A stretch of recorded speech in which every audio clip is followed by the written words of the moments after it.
Hello friends and Rangoli likers, welcome to Sandhya's Rangoli.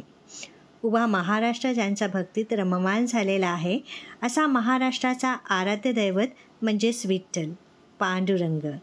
अनेक संत विठ्ठल भक्तीत रममाण झाले. त्यापैकी एक संत म्हणजेच संत तुकाराम महाराज.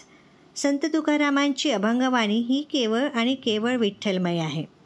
त्यातलाच माझा आवडता अभंग म्हणजे सुंदर ते ध्यान उभा विटेवरी.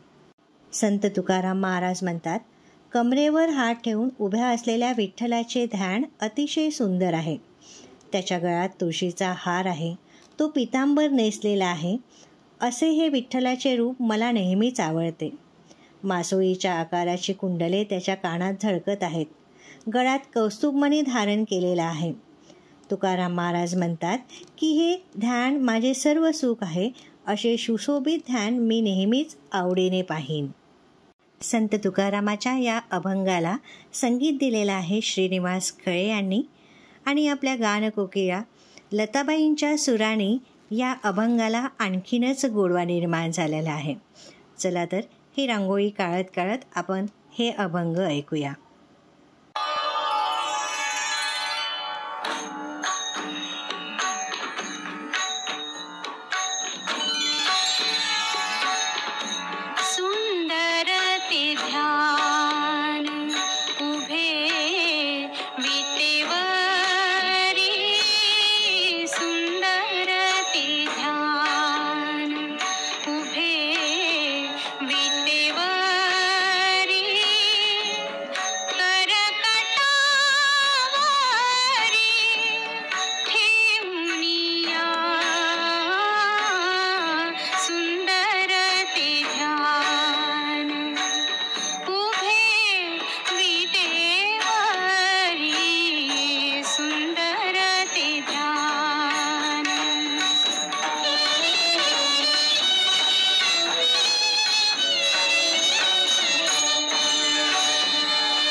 अशा या पंढरीच्या सावळ्या परब्रह्मांची विविध काळात विविध नावाने उपासना केली आहे. पंढरीनाथ, पांडुरंग, पंढरीराया, विठाई, विठोबा, विठू माऊली, विठ्ठल गुरुराव, पांडुरंग, हरी इत्यादी नावे भक्तांनी दिलेली आहेत. आज सर्व परिचित व प्रचलित नाव म्हणजे पांडुरंग आणि श्री विठ्ठल. युगे 28 विटेवरी उभा, वामांगी रखुमाई दिसे दिव्य शोभा. या सावळ्या विठ्ठलाची प्रतिमा आज मी रांगोळीच्या माध्यमातून साकारण्याचा प्रयत्न केलेला आहे. तुम्हाला जर ही सावळ्या विठ्ठलाची प्रतिमा म्हणजेच माझी रांगोळी आवडली असेल तर लाईक करा, शेअर करा, कमेंट्स करा आणि खरंच मनापासून आवडली असेल तर माझ्या चॅनलला नक्की सबस्क्राईब करा. व्हिडिओ बघितल्याबद्दल खूप खूप आभार. पुन्हा नवीन रांगोळीसह नवीन व्हिडिओत परत भेटूया. थँक्यू.